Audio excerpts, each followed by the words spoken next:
Let's go! Nate got the Toyota Camry 2020 with the red interior. Miss Nate, how much did you put down? $0 down. How much was your monthly payment? $5.99. For how long? $427. Take a look. What's going on YouTube? KGJ Speaks back at it again, and today I'm joined by a special guest for this video, my cat, Anita. She wanted to say hi to all you in YouTube land. And she's eating my hat. Love that. Okay. Today's topic is in the same vein as the other topics we've covered on the channel. The government shutdown, everyone about to lose their benefits, job losses. One of the things that's really affecting a lot of people right now are car repossessions. I don't like where this is going. But before we get into that, I want to highlight the top comment from the previous video on the screen right below. For those of you watching, make sure you drop your thoughts in the comment section below at the end of the video so you can get a chance to have your comment featured on the next video. Now, without further ado, let's get stuck into it. Now, people are going viral every day on the internet, on TikTok, right, for having their cars repossessed. But I'll tell you what, behind the likes and the laughs is a real crisis. My baby. Oh my gosh. Got his fuck ass car. Oh my gosh. Yo, bro, no. Call me and they're like, oh, your car's in jeopardy for being repoed or whatever again. Then they're going to talk about, so you owe $1,400, right now past due. Can you go ahead and make a payment?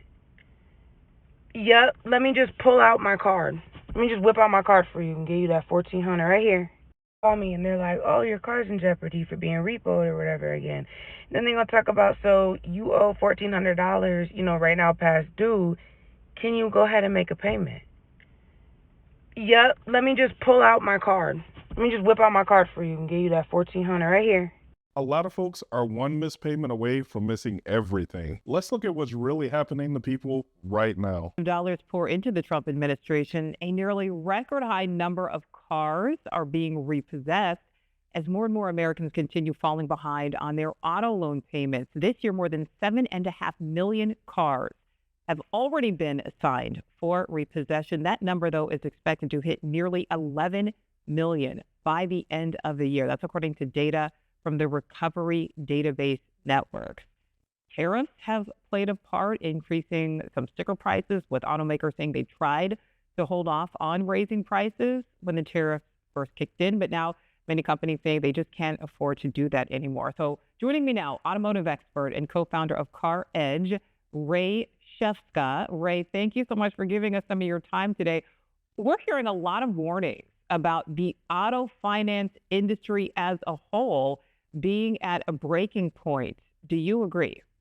We are seeing signs that the difficulty that many Americans are having in making their car payments is a growing and troubling sign. So yes, I think as we continue to see repossessions move forward and go up, you have to also consider that many of the large banks out there, the lenders, are actually increasing their loan loss provisions because they don't expect the loans that they wrote in the past to perform at the level that they thought they would. And in many cases, they're actually delaying the repossessions by trying to work with the customers to extend their loan terms, offer a couple of months abatement on payments.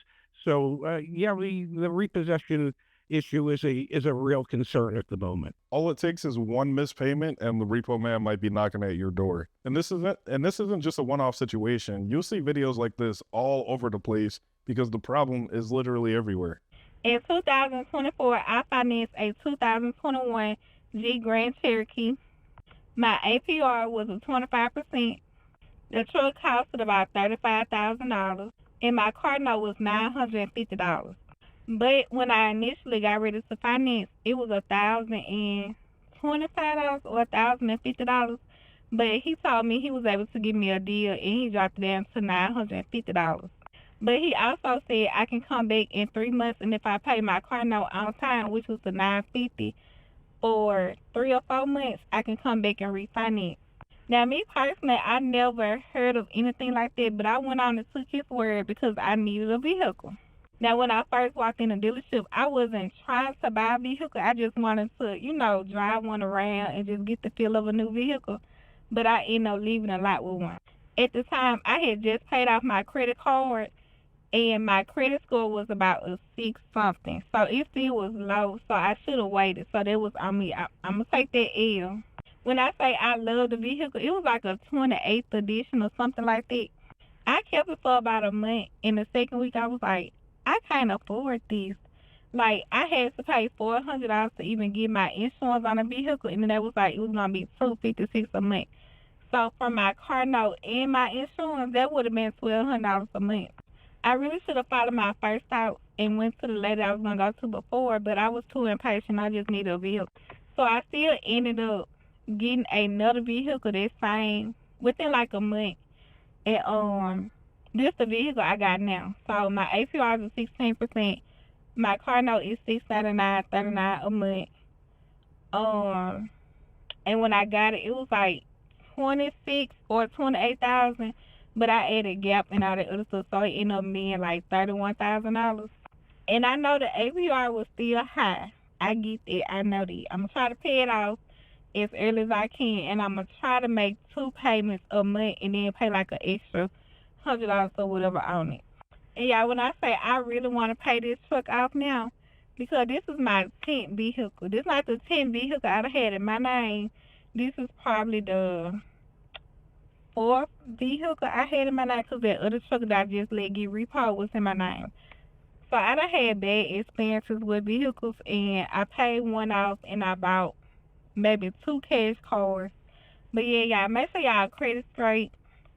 Make sure y'all got a good person that's financing your vehicle. But number one, make sure your credit straight before you try to get a vehicle, because that's where I messed up at.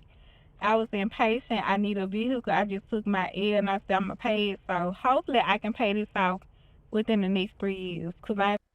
Yeah, that decision right there is where it all starts. Look, the dealers out there know that you're desperate for a ride. I mean, in this world that we live in today, you really need a vehicle to get around anywhere if you aren't a fan of public transportation. And I'll tell you what, they will do anything they can to get you in a ride, even if it hurts you in the long run. I bought a car last year and I regret it so much. Is there any way out, or am I stuck with it? I traded my old car for $8,000, so I financed about $18,000 for the new car. The loan is 72 months for 8%. It is almost a year and I've only paid $1,500 in the balance. The monthly payment is $326, and I have a little over 5 years left on the loan. There's no possible way for me to even begin trying to pay it off early on my income. I'm a server. Also, my soon-to-be ex-husband is the primary signer on the loan. I really just want to get rid of the car and get a decent $10,000 car to get me through the next few years, at least until I become an RN. Would that even be a good idea? Is the market still crazy right now? Or should I just accept my mistake and live with it for the next 5 years? I'm only 22. So let's talk about what you can do to protect yourself. First and foremost, if you can't afford it, don't buy it. What? Bro, what are you talking about, man? If you don't have the cash to walk in and get you, if you're just starting out, get you a cash car that'll get you from A to B, I wouldn't even do it, especially if you have bad credit. Because I'll tell you what, certain dealers, especially those buy here, pay here's, they will jack you up on the interest rate on those loans. I'm talking 20, 30%. You'll be paying for that car for years. I'm here to tell you right now, we don't care. Let me tell you something. We don't care. If you do get a loan, understand the terms of the loan, and you have to understand that you have to maintain insurance on the vehicle too, right? You might have a $600 car note and you're in a $200 insurance payment. So that $600 is really $800.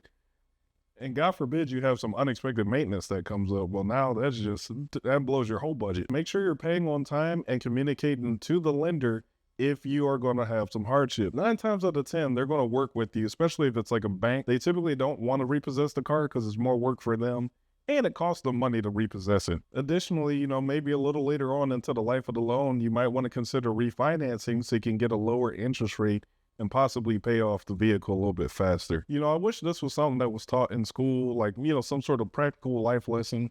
Granted, right, this is something you can learn from family, friends, whatever, but too many of us get out there in the world and we get taken advantage of by these dealers because we have no clue what we're doing, and we rack up tons of debt on top of an already dire situation. So I want to know from you, the viewers, right? Have any of you ever gone through a repossession? What would be your advice to someone who might be facing it right now? I guarantee you there's someone who's watching this video that is literally in that situation or is about to be in that situation. Thanks for watching the video, everyone. Make sure you like the video. Make sure you share it with your friends, your family, your cousin, your ex's new man, and the tow truck driver who knows exactly where you live. And remember, when KGJ speaks, you listen. We'll see you next time.